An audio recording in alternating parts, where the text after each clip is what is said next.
नमस्कार दोस्तों, आइए सुनते हैं कथा सम्राट मुंशी प्रेमचंद द्वारा लिखी हुई कहानी एक आंच की कसर। सारे नगर में महाशय यशोदानंद का बखान हो रहा था। नगर ही में नहीं, समस्त प्रांत में उनकी कीर्ति की जाती थी। समाचार पत्रों में टिप्पणियां हो रही थी। मित्रों से प्रशंसापूर्ण पत्रों का तांता लगा हुआ था। समाज सेवा इसको कहते हैं। उन्नत विचार के लोग ऐसा ही करते हैं। महाशय जी ने शिक्षित समुदाय का मुख उज्जवल कर दिया। अब कौन यह करने का साहस कर सकता है कि हमारे नेता केवल बात के धनी हैं, काम के धनी नहीं हैं। महाशय जी चाहते तो अपने पुत्र के लिए उन्हें कम से कम 20,000 रुपये दहेज में मिलते, उस पर खुशामद घाते में। मगर लाला साहब ने सिद्धांत के सामने धन की रत्ती बराबर परवाह न की और अपने पुत्र का विवाह बिना एक पाई दहेज लिए स्वीकार किया। वाह वाह, हिम्मत हो तो ऐसी हो, सिद्धांत प्रेम हो तो ऐसा हो, आदर्श पालन हो तो ऐसा हो। वाह रे सच्चे वीर, अपनी माता के सच्चे सपूत, तूने वह कर दिखाया जो कभी किसी ने नहीं किया।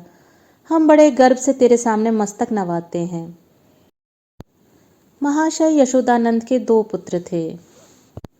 बड़ा लड़का पढ़ लिख कर फाजिल हो चुका था, उसी का विवाह तय हो रहा था। और हम देख चुके हैं, बिना कुछ दहेज लिए आज का तिलक था। शाहजहांपुर स्वामी दयाल तिलक लेकर आने वाले थे। शहर के गणमान्य सज्जनों को निमंत्रण दे दिए गए थे। वे लोग जमा हो गए थे। महफिल सजी हुई थी।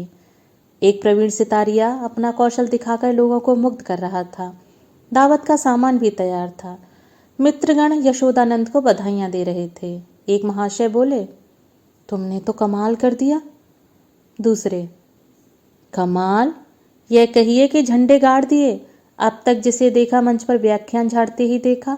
जब काम करने का अवसर आता था तो लोग दुम लगा लेते थे। तीसरे, कैसे कैसे बहाने गढ़े जाते थे। साहब, हमें तो दहेज से सख्त नफरत है। यह मेरे सिद्धांत के विरुद्ध है, पर क्या करूं। बच्चे की अम्मी जान नहीं मानती।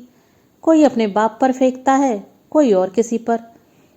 चौथे, अजी कितने तो ऐसे बेहया हैं जो साफ साफ कह देते हैं कि हमने लड़के को शिक्षा दीक्षा में जितना खर्च किया है वो हमें मिलना चाहिए, मानो उन्होंने ये रुपए किसी बैंक में जमा किए थे। पांचवे, खूब समझ रहा हूँ, आप लोग मुझ पर छींटे उड़ा रहे हैं। इसमें लड़के वालों का ही सारा दोष है या लड़की वालों का भी कुछ है। पहले, लड़की वालों का क्या दोष है सिवाय इसके कि वह लड़की का बाप है। दूसरे, सारा दोष ईश्वर का जिसने लड़कियां पैदा की, क्यों। पांचवे, मैं ये नहीं कहता, न सारा दोष लड़की वालों का है न सारा दोष लड़के वालों का। दोनों ही दोषी हैं। अगर लड़की वाला कुछ न दे तो उसे यह शिकायत करने का कोई अधिकार नहीं कि डाल क्यों नहीं लाए, सुंदर जोड़े क्यों नहीं लाए, बाजे गाजे पर धूमधाम के साथ क्यों नहीं आए, बताइए। चौथे, हाँ, आपका यह प्रश्न गौर करने लायक है। मेरी समझ में तो ऐसी दशा में लड़के के पिता से शिकायत नहीं होनी चाहिए। पांचवे, तो यूं कहिए कि दहेज की प्रथा के साथ ही डाल, गहने और जोड़ों की प्रथा भी त्याज्य है। केवल दहेज को मिटाने का प्रयत्न व्यर्थ है। यशोदानंद, यह भी लेम एक्सक्यूज है। मैंने दहेज नहीं लिया है, लेकिन क्या डाल गहने नहीं लाऊंगा। पहले, महाशय आपकी बात निराली है। आप अपनी गिनती हम दुनिया वालों के साथ क्यों करते हैं। आपका स्थान तो देवताओं के साथ है। दूसरा, 20,000 की रकम छोड़ दी, क्या बात है। यशोदानंद, मेरा तो यह निश्चय है कि हमें सदैव प्रिंसिपल्स पर स्थिर रहना चाहिए। प्रिंसिपल के सामने मनी की कोई वैल्यू नहीं है।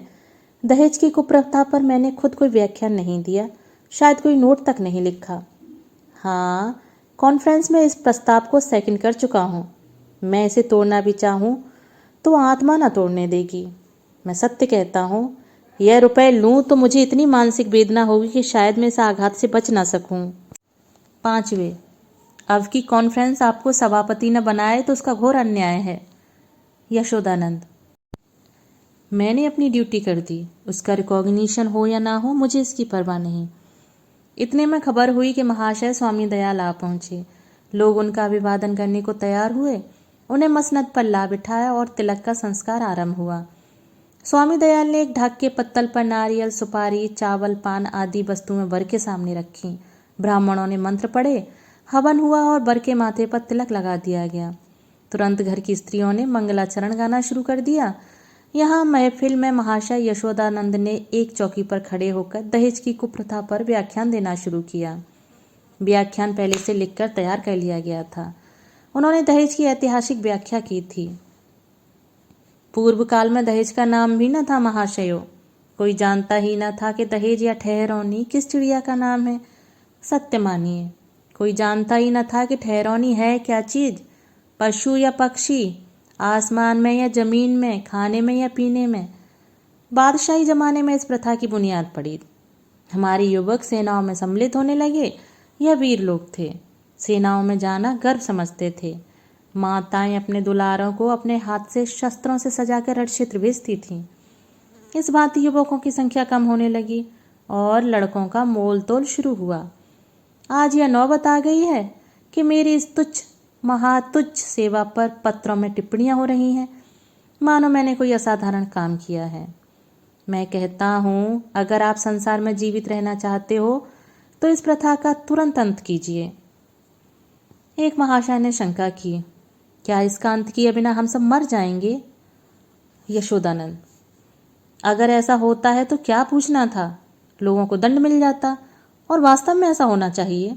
यह ईश्वर का अत्याचार है कि ऐसे लोभी, धन पर गिरने वाले, बुर्दा फरोश, अपनी संतान का विक्रय करने वाले नराधम जीवित हैं और समाज उनका तिरस्कार नहीं करता, मगर वह सब बुर्द फरोश हैं इत्यादि। व्याख्यान बहुत लंबा और हास्य भरा हुआ था। लोगों ने खूब वाहवाह की। अपना वक्तव्य समाप्त करने के बाद उन्होंने अपने छोटे लड़के परमानंद को, जिसकी अवस्था 7 वर्ष की थी, मंच पर खड़ा किया। उसे उन्होंने एक छोटा सा व्याख्यान लिखकर दे रखा था। दिखाना चाहते थे कि स्कूल के छोटे बालक भी कितने कुशाग्र बुद्धि हैं। सभा समाजों में बालकों से व्याख्यान दिलाने की प्रथा है ही। किसी को कुतूहल न हुआ। बालक बड़ा सुंदर, होनहार, हंसमुख था। मुस्कुराता हुआ मंच पर आया और एक जेब से कागज निकालकर बड़े गर्व के साथ उच्च स्वर में पढ़ने लगा। प्रिय बंधुवर, नमस्कार। आपके पत्र से विदित होता है कि आपको मुझ पर विश्वास नहीं है। मैं ईश्वर को साक्षी करके धन आपकी सेवा में इतनी गुप्त रीति से पहुंचा दूंगा कि किसी को लेश मात्र भी संदेह न होगा। हाँ, केवल एक जिज्ञासा करने की धृष्टता करता हूँ। इस व्यापार को गुप्त रखने से आपको जो सम्मान और प्रतिष्ठा लाभ होगा और मेरे निकटवर्ती में मेरी जो निंदा की जाएगी, उसके उपलक्ष्य में मेरे साथ क्या रियायत होगी। मेरा विनीत अनुरोध है कि 25 में से 5 निकालकर मेरे साथ न्याय किया जाए। महाशय यशोदानंद घर में मेहमानों के लिए भोजन परोसने का आदेश करने गए थे। निकले तो यह वाक्य उनके कानों में पड़ा, 25 में से 5 मेरे साथ न्याय किया जाए। चेहरा फक हो गया। झपट कर लड़के के पास गए, कागज उसके हाथ से छीन लिया और बोले, नालायक, यह क्या पढ़ रहा है? यह तो किसी मुवक्किल का खत है जो उसने अपने मुकदमे के बारे में लिखा था। यह तू कहाँ से उठा लाया? शैतान, जा वह कागज ला जो तुझे लिख कर दिया गया था। एक महाशय, पढ़ने दीजिए। इस तफरीह में जो लुत्फ है वह किसी दूसरी तकरीर में न होगा। दूसरे, जादू वह जो सिर चढ़ के बोले। तीसरे, अब जलसा बर्खास्त कीजिए, मैं तो चला। चौथे, यहाँ भी चलतू हुए। यशोदानंद, बैठिए बैठिए, पत्तल लगाया जा रहा है। पहले, बेटा परमानंद, जरा यहाँ तो आना। तुमने ये कागज कहाँ पाया? परमानंद, बाबूजी ही तो लिखकर अपने मेज के अंदर रख गए थे। मुझसे कहा था कि इसे पढ़ना। अब नाहक मुझसे खफा हो रहे हैं। यशोदानंद, वह यह कागज था सुअर, मैंने तो मेज के ऊपर ही रख दिया था। तूने ड्रॉयर में से क्यों यह कागज निकाला? परमानंद, मुझे मेज पर नहीं मिला। यशोदानंद, तो मुझसे क्यों नहीं कहा? ड्रॉयर क्यों खोला? देखो, आज इसकी ऐसी खबर लेता हूं कि तुम भी याद करोगे। पहले यह आकाशवाणी है। दूसरे, इसको लीडरी कहते हैं कि अपना उल्लू सीधा करो और नेक नाम भी बनो। तीसरे, शर्म आनी चाहिए, यह त्याग से मिलता है, धोखाधड़ी से नहीं। चौथे, मिल तो गया था पर एक आंच की कसर रह गई। पांचवे, ईश्वर पाखंडियों को यूं ही दंड देता है। यह कहते हुए लोग उठ खड़े हुए। यशोदानंद समझ गए कि भंडा फूट गया, अब रंग न जमेगा। बार बार परमानंद को कुपित नेत्रों से देखते थे और डंडा तौलकर रह जाते थे। इस शैतान ने आज जीती जिताई बाजी खो दी। मुंह में कालिख लग गई, सिर नीचा हो गया। गोली मार देने का काम किया है। उधर रास्ते में मित्र वर्ग यूं टिप्पणियां करते जा रहे थे। एक ईश्वर ने मुंह में कैसी कालिमा लगाई कि हयादार होगा तो अब सूरत ना दिखाएगा। दूसरा, ऐसे ऐसे धनी मानी विद्वान लोग ऐसे पतित हो सकते हैं, मुझे यही आश्चर्य है। लेना है तो खुले खजाने लो, कौन तुम्हारा हाथ पकड़ता है। यह क्या कि माल चुपके चुपके उड़ाओ और यश भी कमाओ। तीसरा, मक्कार का मुंह काला।